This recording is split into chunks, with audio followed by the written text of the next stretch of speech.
and they'll hop. Like a root. They'll hop like a root. Like a thylacine. Thylacine does the same thing. Yes. But there was some timber, some old timber carters, and there was a very steep hill, and so they'd push a lead truck up the hill with another truck behind it, push it up on a pole. Yep. And then it'd hook onto the next and help it up the hill. And they saw this strange animal, and it hopped. So when I got to a homestead, and they're having a feed, and one of them mentioned this here animal I saw, and one of the fellows said, "Oh, it'd be one of these here animals that hopped like a root." So, I don't know, I'll get the stories there. But Neville Smart, he got in tow with this woman. Yeah, his wife had been killed, and he got in this tow with this woman, and she blew in his ear at long. Blew in her ear anyway, and conned him. And she wanted to learn massage. So there was a school, a massage school up there. Okay. And he was out in the donga, and he got a footprint. It was virtually circular, and built into this circle of the perimeter of it, I think with 5 toes, like segments. Yep. And he got a cast of it, and back at the pub, the people there were well familiar with it. They'd all seen it. You know, I'm trying to remember. Getting into Queensland way, middle of Queensland way somewhere. Okay. They were, and that was a long-headed cat. Yep. They were familiar with the animal though. They were familiar with it. Yeah. And then there's this woman living right up the top. She looked on as being a nutter. Yep. So I corresponded with it a lot from her writings. Mm-hmm. And she was claiming footprints up there with 16 floors, and one thing and another. Well, I find this 16 floors a bit hard to take. Mm. But I was looking on it, they might be excessively big tentacles. Yeah, well, it might have put its foot over its foot twice in the same print, maybe. Well, who Something knows? like that. But yeah, 16 sounds a little crazy, doesn't it, on 1 foot? Hmm. That's a lot of claws.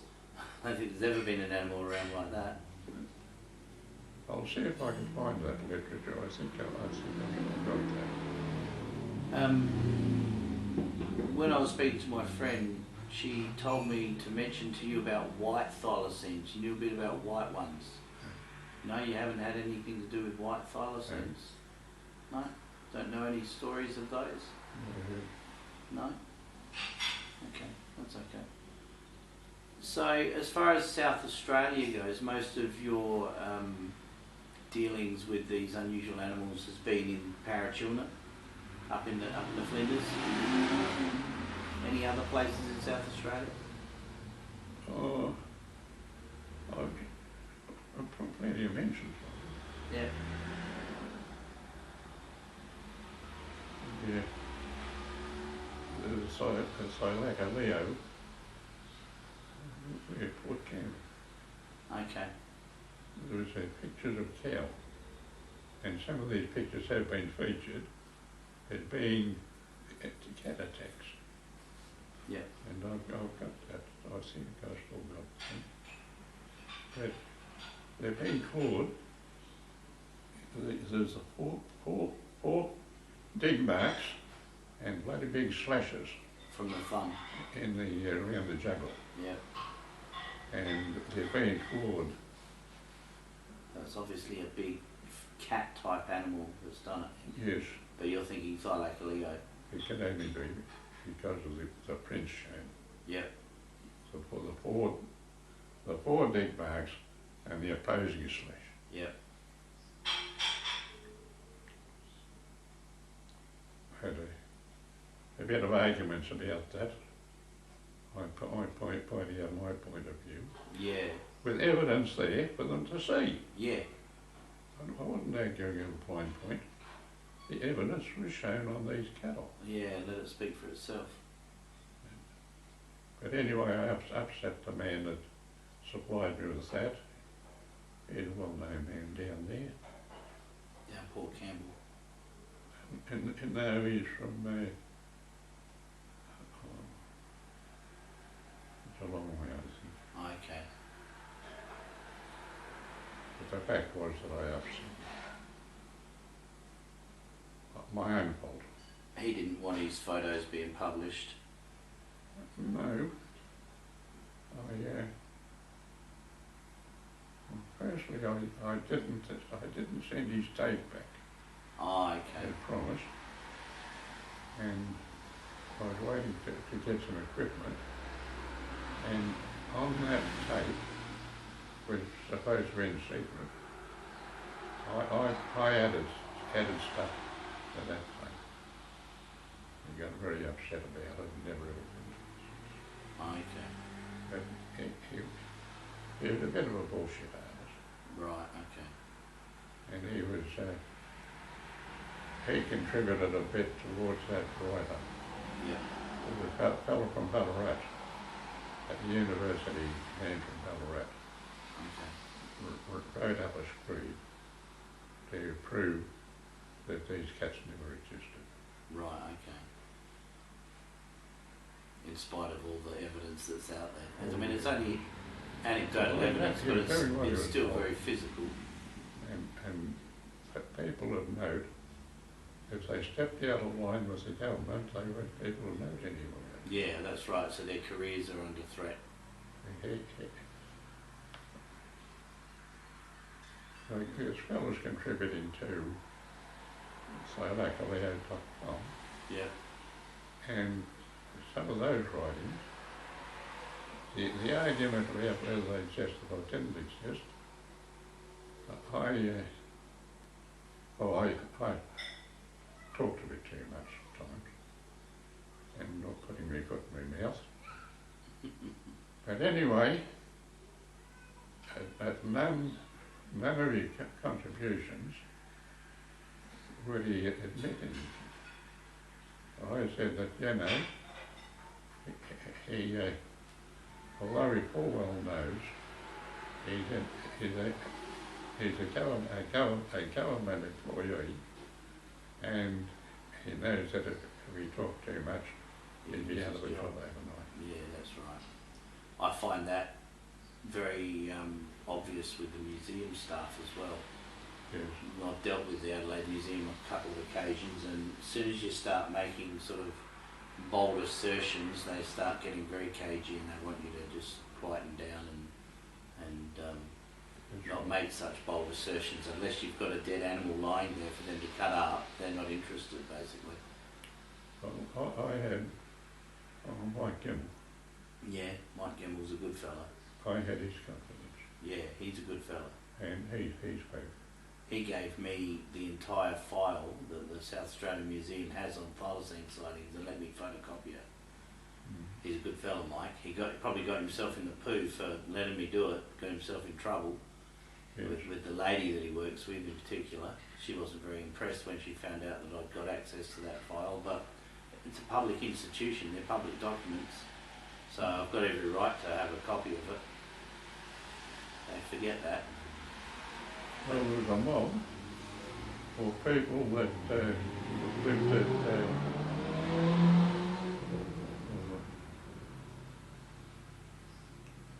at the place getting over towards Broken Hill, the uranium mine over there, Near Broken Hill. like back in South Australia. Okay. Is it south or north of Broken Hill? I don't know, that one over Adelaide, So between Peterborough and Yunta. somewhere in Yeah. Okay. there. So I think the original uranium mine. Okay. Uranium mine hill or something. But anyway, the town is obsolete now. Norakarina? I couldn't say. Yeah. But anyway, these people would go up there and they keep the place tidied up, Yeah. working bees there. Yeah. And they had a bit of video, and the voiceover is, what is it? It's a bloody big cat. It's a leopard. It was white, and it's a white leopard. I had video of it. I may still have it. Probably have. But anyway, it was an enormous animal. It had a cat's head and a great long sweeping tail. And it stood and looked back at them and then just strolled off. Well, trying to, about the time, about an appropriate time, like Bullens were pushed out of Adelaide, told to take their cats and go home. There was a fellow did tried to do the Daniel Act, and the Lord wasn't with him. Right. You know what happened to him? He got it. At this here Bullen's Lion Park down there. Yeah, that's right. I remember Bullen's out near Two Wells. And so they were told to pack up and go home. Yeah. Well, there was a cage that had a leopard in it, a jaguar at one end, and a lion with these hybrid tigers, hybrid tiger pups. Yeah. That cage got wrecked at Leary. And nearby Leary. And a fellow that I later knew quite well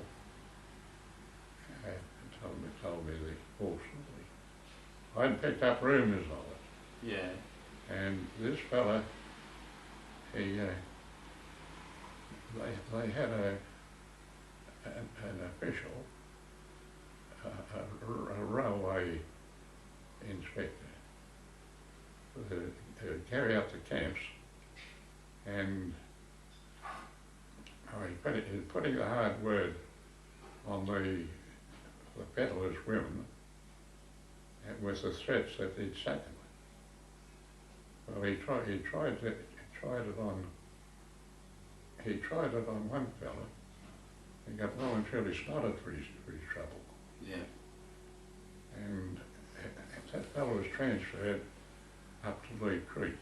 Yeah. When I was there. And that's, now he's transferred up there. And I picked up bits and pieces of this story.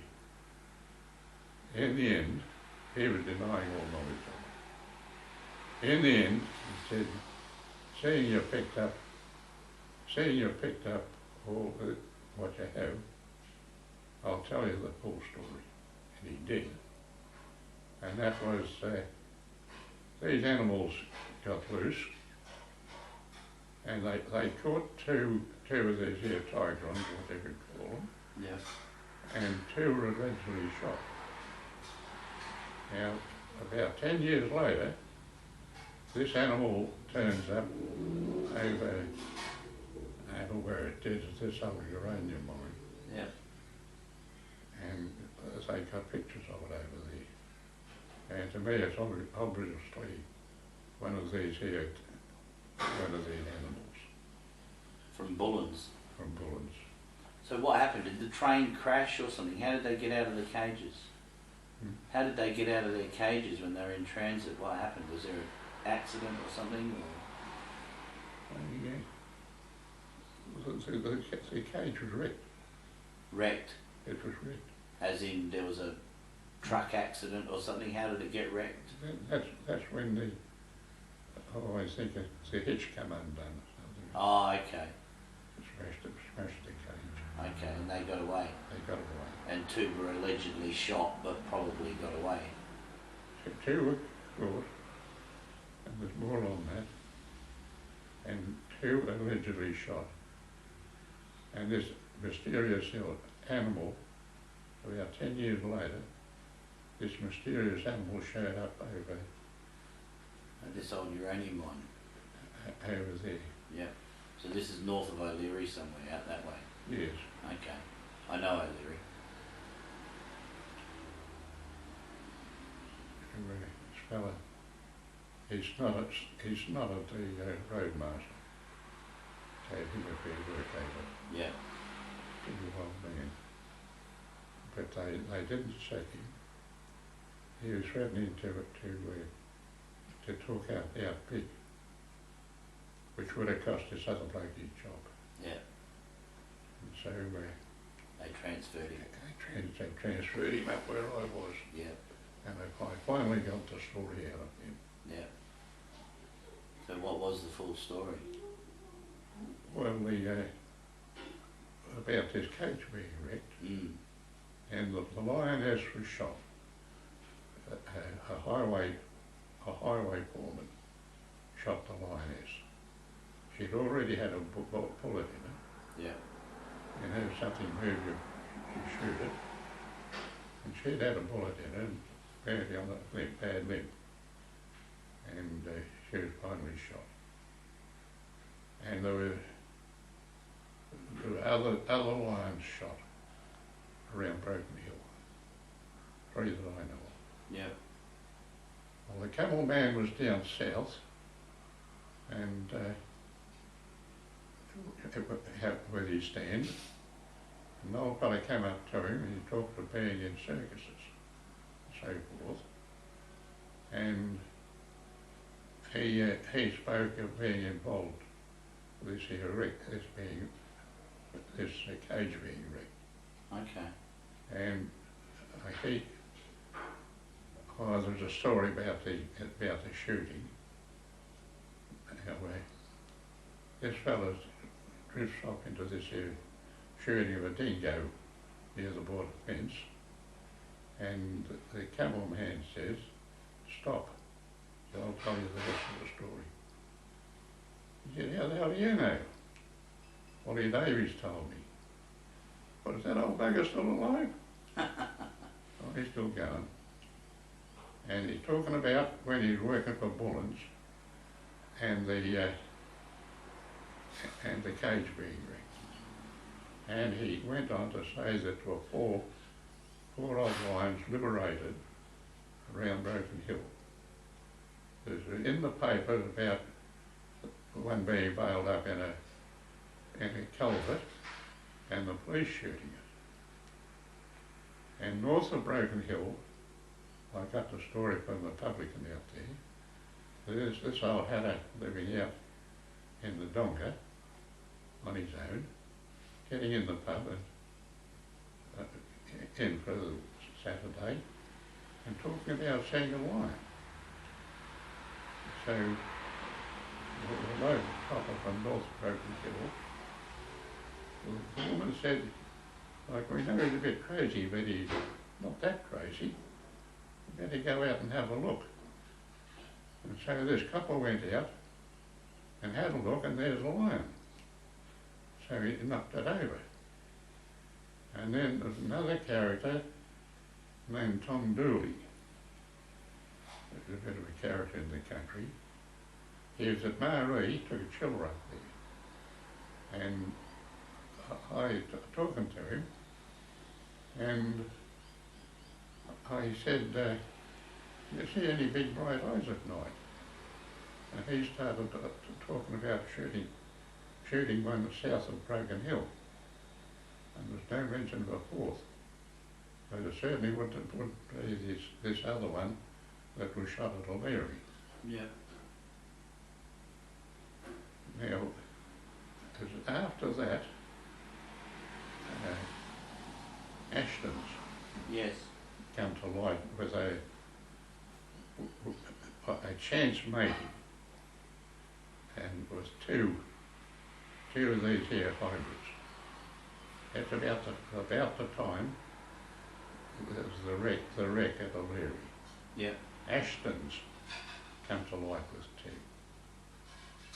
And so They suddenly had two hybrids in their circus, yes, which come from the stock from it'd have to. Bullens. Yeah.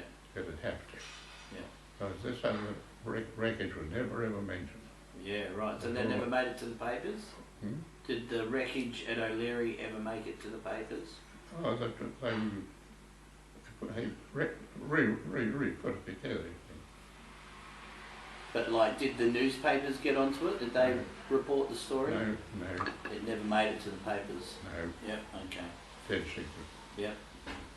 But the fact that the things were there. Yeah, and everyone ignored it. Two reportedly recaptured, two reportedly shot, and this other one turns up 10 years later in the country there.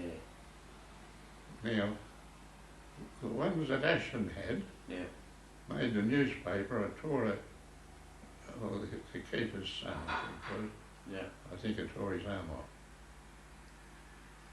And they finished up at the National Zoo. Okay. Being neglected and knocked about. And I understand they finally went to the National Zoo. Yeah, found a home for them. Found a home for them. Yes. Interesting. I remember Bullens, going to Bullens in the 70s when I was a kid, being absolutely terrified of all the lions climbing over the car. We had an old E.J. Holden station wagon, and they'd be standing on the bonnet, and my father thought it was hilarious. But my old man was a hunter himself, you know. He was a truckie, but he was a hunter as well. He actually did a bit of roo culling in the 60s out near Peterborough and things like that. And he was a bit of a station hand out at Mount Victor Station, north of Yunta. Yes. My mum was the cook out there in the early 60s on the station, and they took that on, just doing a bit of jackaroo. What station? Mount Victor. I knew it well. Yeah, Mum was there in the early 60s with Dad. They were there for about 18 months, I think. There's a stone hut there. Okay. And I camped in it. Yeah. To start with, I dug out about a foot of sheep shit, donkey shit, I don't know. So you could go in I there. cleaned it out, I scrubbed it out and disinfected it. Will you come to the kitchen? Will you come to the kitchen? Yeah, Okay. sure, we can come to the kitchen, yep. I think you'll have to interrupt it. No, that's alright, mate. Sounds like she's got lunch ready for you. Yeah, well, I made it habitable. Yep. And when I moved on, there were a couple of fellows moved in, and they were dirty bastards. Yeah, okay. Proper dirty bastards. Got it all dirty again. And when they moved out, the word was what a dirty bastard I was. Buggers. Alright, I'll just stop this now, Wally.